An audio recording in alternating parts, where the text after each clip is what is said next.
Olá, amigos, meus queridos, um bom dia para você. Sejam todos bem-vindos ao meu canal, tá? Você que já é inscrito, compartilhe este vídeo depois do nosso estudo. Deixe seu like, deixe seu comentário, compartilhe o link no WhatsApp para que outras pessoas possam acompanhar, tá bom? Você que ainda não é inscrito, se inscreva, ative as notificações, nos ajude a alcançar o máximo de pessoas possíveis com as verdades da palavra de Deus, tá?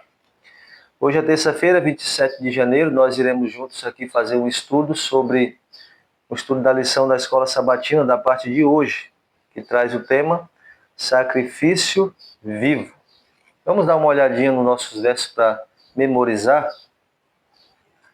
nossos versos áureos, né? Dois versículos. Filipenses capítulo 2, versos 14 e 15. Aqui é um pedido de Paulo para a igreja de Filipe e também por extensão para nós, né?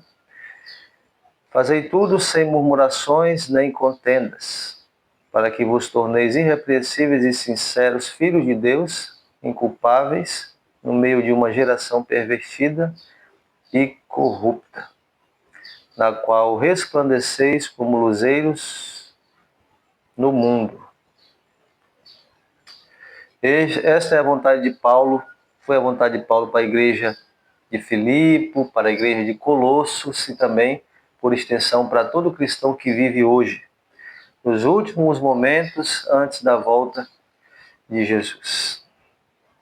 Nestes versos, queridos, há uma verdade muito interessante que devemos entender, é que precisamos nos entregar ao Senhor como sacrifícios vivos, nos consagrar a Ele por inteiro, né? Nos entregando totalmente à vontade de Deus para nós. Vamos olhar também Romanos capítulo 12, tem outros versos aqui, mas vamos ler Romanos capítulo 12, verso 1 e 2. Rogo-vos, pois, irmãos, pelas misericórdias de Deus, que apresenteis o vosso corpo por sacrifício vivo, santo e agradável a Deus, que é o vosso culto racional. E não vos conformeis com este século, mas transformai-vos pela renovação da vossa mente, para que experimenteis qual seja a boa, agradável e perfeita vontade de Deus. Há uma verdade interessante nesse verso, aqui somente mediante a entrega total a Deus como um sacrifício vivo, ao seu serviço, à sua vontade, pela renovação da nossa mente, do nosso intelecto, é que iremos experimentar qual é o propósito, qual é a boa vontade de Deus para nós. Bem, sabemos que o período de sacrifício de animais já tinha se encerrado. Cristo, a grande oferta, ele se entregou por nós na cruz, e hoje o que ele exige de nós é a nossa vida, né, como sacrifício. Em sua vida de serviço cristão, Paulo enxergava e entendia a possibilidade de ser oferecido como libação a Deus, entregando a sua própria vida como sacrifício. Devido à oposição do Evangelho, né, Paulo foi um grande pregador, um pregador itinerante, fundou várias igrejas, né, Colossos, Filipos, Hierápolis, né, a igreja de Éfeso, enfim, mas ele entendia que devido a essa oposição, o seu ministério estaria se encerrando. E ele já previa que poderia entregar sua vida como sacrifício a Deus, selando assim o seu testemunho com o seu próprio sangue. Assim também como fizeram outros antes dele, e posteriormente muito mais cristãos iriam fazer o mesmo. A questão da libação, ela veio do Antigo Testamento, né, e tipificava. Você sabe o que a libação tipificava? Todo sacrifício era acompanhado por uma libação, derramamento de uma oferta ali de vinho, de óleo às vezes, mas essa oferta ela tipificava a entrega de Cristo, que derramaria sua vida por cada um de nós. E se Cristo derramaria sua vida por cada um de nós, nós, ao seu serviço, à sua vontade, também devemos derramar-nos perante Ele. E se for preciso, né, quem sabe até entregar nossa própria vida, como aconteceu com nossos irmãos. Se aconteceu com eles, irmãos, há de acontecer também com outros, né, no final dos tempos, né, em que vivemos, pertinho ali da volta de Cristo. A serva do Senhor nos relata que haverá pessoas que entregarão a própria vida, haverá mártires, haverá pessoas que selarão seu testemunho com sangue. O livro Eventos Finais fala sobre isso. É interessante também entendermos o exemplo de Maria, que ao ungir Jesus, ela preveu que ele seria entregue como um sacrifício. Naquele momento, ela ungiu ele ali com um perfume de nardo puro, caríssimo. Alguns discípulos reclamaram, especialmente Judas, né? Por que aquele perfume não poderia ser vendido e ter dado aos pobres? Jesus disse, olha, ela se antecipou e me ungiu, e o seu testemunho, toda vez que for pregado o evangelho, será lembrado. Queridos, há outras verdades também muito interessantes, né? Assim como as libações geralmente acompanhavam os sacrifícios, a vida do apóstolo complementaria o sacrifício e serviço dos filipenses. A libação acompanhava o sacrifício. A vida de Paulo, ele já previa que poderia também acompanhar o serviço e sacrifício dos filipenses. Afinal de contas, Filipe foi uma igreja, os filipenses foram uma igreja que seguiram o exemplo de Paulo, de entrega inteira ao serviço do Senhor. E devemos aprender com as Escrituras e seguir o exemplo dessas pessoas. Houve pessoas no passado que venderam tudo, né? Deixaram tudo para trás para seguir a Cristo. Nicodemos, ele foi um homem muito rico, né? Um homem sábio, um homem do alto escalão ali da religião judaica, mas ele, quando conheceu a Cristo, seu coração foi transformado e no final da sua vida ele se desfez de todos os seus bens para ajudar a igreja na propagação do evangelho, no sustento dos pregadores.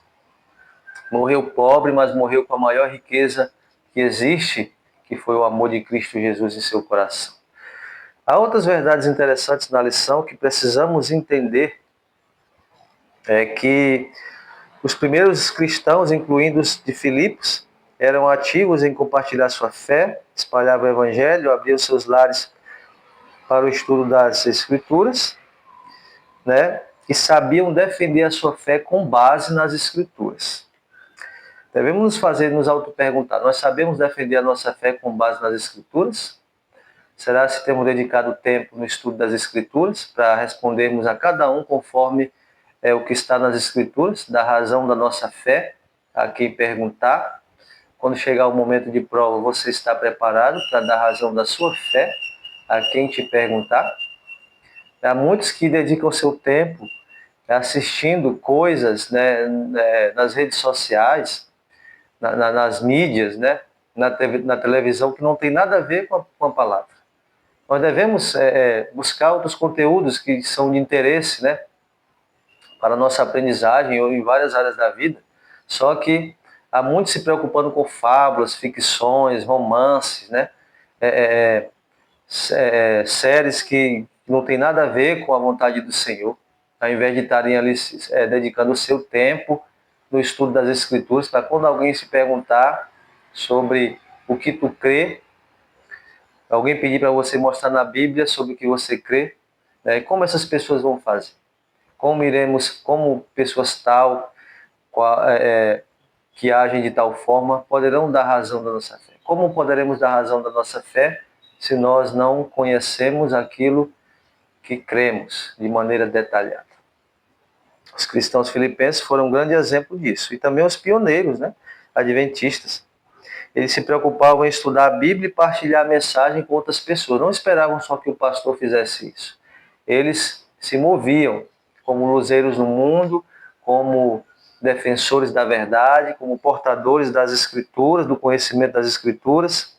Eles se preocupavam em espalhar essas verdades, em preparar pessoas para o encontro com o Senhor, pregando o Evangelho de casa em casa, visitando. E assim também, meus irmãos, nós devemos fazer. Em resumo, com grandes sacrifícios pessoais, né, Oferecendo-nos como sacrifícios vivos, devemos trabalhar para espalhar o Evangelho, as boas novas da salvação, a todo aquele que precisa conhecer a vontade do Senhor. O Evangelho significa boas novas. E Deus vai cobrar de mim e de você cada oportunidade perdida de compartilhar o seu amor a quem precisa. Então a lição nos faz um convite para nos entregarmos ao Senhor como um sacrifício vivo, santo e agradável a Ele. Não é mais sacrifício de animais. O que Deus quer de mim e você, meus irmãos, é entrega total, sem reservas. Aquela viúva pegou ali aquele bálsamo, aquele perfume tão caro e ungiu o Senhor. Ela não se preocupou se era tão caro, se iria lhe faltar, se poderia vender, não, ela ungiu. Ela entregou o mais precioso que ela tinha e provavelmente também, com certeza, passou a ser uma testemunha do Senhor. A lição nos pede isso hoje, para que nos entreguemos a Deus sem reservas, por inteiro, nos derramemos a Ele assim como Ele derramou sua própria vida. Se for preciso um dia também nos derramarmos a Ele, selarmos o nosso testemunho com o nosso sangue, devemos o fazer também, que assim Ele fez. Assim Ele foi um grande sacrifício por nós, para que também hoje possamos nos entregar como sacrifício a Ele. Pois bem, ore comigo. Senhor Deus, nosso Pai, obrigado por nos esclarecer hoje um pouco mais, que devemos ser sacrifícios vivos, santos e agradáveis ao Senhor. Não devemos nos conformar com este século de impiedade, de pecado, de corrupção, degradação moral e física, mas nos encher com Teu Espírito Santo e sermos luzeiros nesse mundo, a brilhar, caminhando juntos para a eternidade, levando também conosco pessoas, se assim aceitarem o Evangelho. Dá-nos um dia abençoado, perdoe nossas falhas, em nome de Jesus Cristo. Amém. Queridos, mais uma vez, se você não é inscrito no canal, se inscreva no canal, compartilhe esta mensagem, esse estudo da lição. Se você que já é inscrito, obrigado pela sua inscrição, compartilhe no WhatsApp esse estudo, para que outras pessoas conheçam a vontade do Senhor para a vida delas, para a nossa vida, tá? Um forte abraço, que Deus em Cristo nos dê um dia abençoado.